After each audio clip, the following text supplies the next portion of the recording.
Welcome back to Shanghai. The main talking point of the day, sprint qualifying for the 2025 Chinese Grand Prix, topped by Ferrari's Lewis Hamilton. We're going to discuss the reaction to that and what a great result that is for Lewis. We're just going to talk about how Max Verstappen got what some would say will be a surprise second place to Red Bull.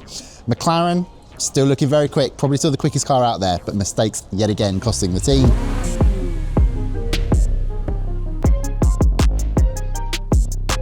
Ronald, you join me again.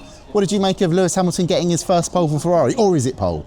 Officially not, but yeah, no, impressive day. I think also it shows that they are better than what they've shown in Melbourne. Everyone in the paddock basically agreed on that. And also a lot of respect in the paddock for what Lewis has shown today. I had a quick chat with Dr. Helmut Marko. We'll talk about that in a second.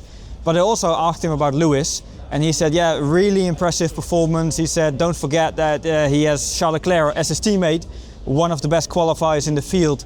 Second race at Ferrari. To get pole position, correction, not pole position, sprint pole position, but Helmut Marko called it an incredible achievement. So yeah, quite nice words from Helmut Marko for Lewis. Absolutely, and Lewis himself saying as he got out of the car, he's in shock at the result. An excellent word here, gobsmacked, love that. But I think what's interesting is something that I was observing from, I watched sprint qualifying trackside down at turn 3, that's in that direction, a long way in that direction because this place is absolutely massive.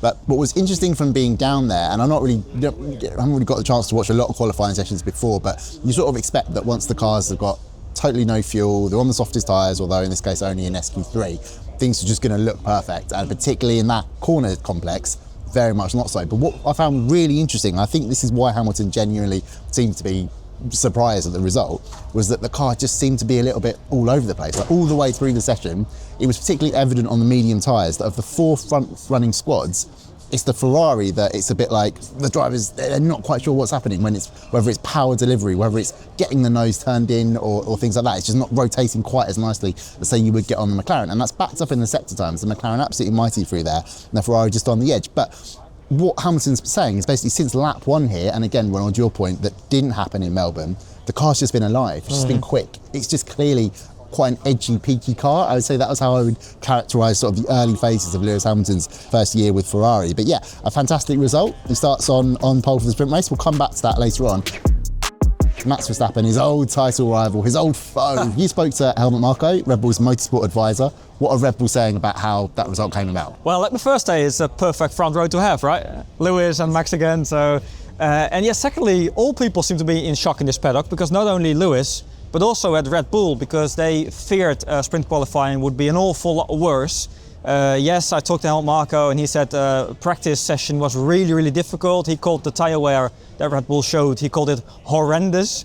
Then they made big changes after FP1 going into sprint qualifying, which turned out to work, at least over 1 lap. Race pace is still a big question mark because yeah, we don't have any long runs, and the ones we have, the really short long runs from FP1, yeah, we can't even use them anymore. So yes, he said like the changes worked, but they feared still that Red Bull would not be on the first 2 rows, and Helmut even feared that Max would not be in the top 6. Wow, okay. So he said that we actually are on the front row is mainly due to a mega lap by Max Verstappen, that's what he said. The other Red Bull struggling massively, of course, Liam Lawson down in P20, exactly not what he needed after a tricky Melbourne weekend. But Helmut, usually he's quite harsh, but he didn't want to be too harsh on Liam yet. He says, yes, it was tough, but it's again the track he'd never been to before.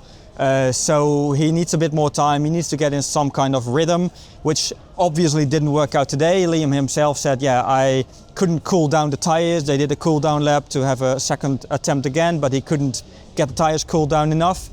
So yeah, that's tough, but Helmut was not too harsh on him, and yeah, they're mainly looking at one car, Max's car. I talked to some other team members and they were joking. They said, I don't think we will win the Constructors' Championship this year. But yeah, I think that's a fair assessment, but they are positively surprised with the performance Max put in.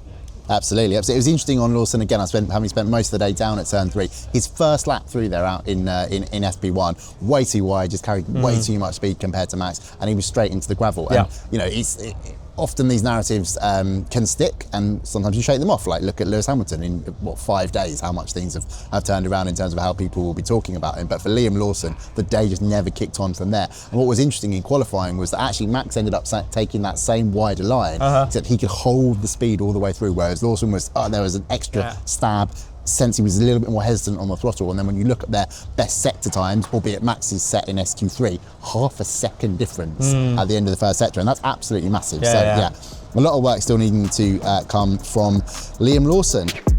I tell you where, in terms of car potential, there's probably not a lot of work needed. That's at McLaren. But Lando Norris, yet again, he's very hard on himself. Notably, it works for him. He's always said that in terms of his approach. But yeah, made a mistake down at the hairpin on his last lap in SQ3. He set the fastest time in the first sector. He was up in the second sector, okay, on his personal best compared to what he'd set on his first run. But basically, he's saying that this is more on him than on the car. And it's interesting because this has also been another sort of theme narrative of the whole event so far. Norris talking about the fact that the car is excellent, but he finds it very hard to drive. So, Ronald, you've been across this all day, speaking to technical people at McLaren, speaking to Zach Brown. What is the team saying about exactly this issue? It's interesting and got even more relevant now with Lando saying after sprint qualifying, the car is just too difficult to drive, and then mistakes like the lock-up in turn 14, they happen. But I took his comments from yesterday, went to the technical media session with Technical Director of Engineering, Neil Holdy, and he gave quite an interesting answer. He said, yes, Lando did change his mindset because he's not longer asking for stuff that he likes from the car. He just tells us, okay, make the quickest car possible, and I try to deal with it. And he added to that, if we would change the car now and make it more suitable for Lando, his driving style, we would make the car slower. So that's not really what McLaren wants to do. Then I went to the press conference and also asked CEO Zach Brown about it, and he said, the truth is somewhere in the middle, because he still wants a car that's more compliant. Basically, two elements behind that. The first one is early car development. It's something they want to work on. Secondly, he feels if the drivers get more experience with the 2025 car, they will start to feel more comfortable anyway. So that's a bit of the balancing act. They have gone for pure peak performance over the winter, and you can see it because the car is mighty quick. The downside is it's difficult to drive, difficult to handle for the drivers. They nailed it on Australia. They didn't do it today, so it's basically the summary of where McLaren is at the moment. Absolutely. It's interesting, Lando Norris saying again after sprint qualifying, I need to back off and not push as much. Yeah, that's it. It's sort of that reminder that he got at various points from his engineer, Will Joseph. The speed is in the car. Just needs to, it must be so counterintuitive for a driver, and obviously they worked a lot on that over the off-season. But unfortunately today, not coming quite through for them. It's quite an interesting start to the sprint race here last year with Lando Norris and Lewis Hamilton alongside each other. Norris ending up massively off track, and it was all very active from there. We had the Ferrari drivers fighting each other, Fernando Alonso and Max Verstappen victorious. Is that what you're predicting tomorrow, or what are Red Bull saying in terms of how their tyre wear was looking from, as you say, what limited data there was from F1? So I do find this the perfect starting grid, to be honest. Of course you would, because Max Verstappen No. Nearly at the front. It's not only because of the front row, but also I still believe that McLaren will be quickest over an entire stint. And it's what everyone says, also what Red Bull are saying, also Ferrari. They say, over one lap we can maybe catch them on days like today, but over an entire stint they are still the benchmark in F1. And that's why it's interesting having the McLarens behind.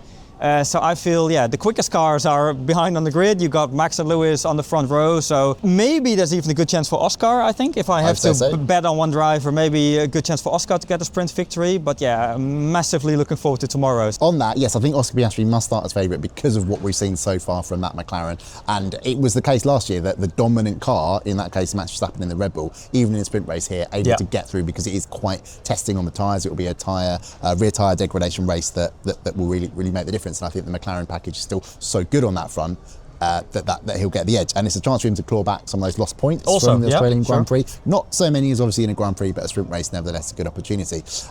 Big test for Ferrari. I think we're really interesting that with the first signs that we can see of actually what that car can do over a long run, because the Australian race being wet sort of nullified that. But also, I would say that this is an interesting test of where McLaren sits. Like we've already said, they just replaced Red Bull as the dominant package. What was really interesting throughout 23 and 2024, since they changed the sprint format rules, every time the early part of a sprint weekend had gone wrong for Red Bull, they were able to make massive setup changes. True. And then Max Verstappen, more often than not, I would say, I think Qatar last year, on pole position. Okay, he lost it because of the fracas with George Russell afterwards, but there would always that change. They would always be able to make enough of an adjustment to get the best package to the front of the grid. So my prediction is probably coming after the sprint race. I reckon it will be a McLaren on pole for the Grand Prix tomorrow. Anyway, we shall see if that comes true. Almost certainly it won't, because I've said it. But yes, we'll be back here from Saturday in Shanghai. Please join us then.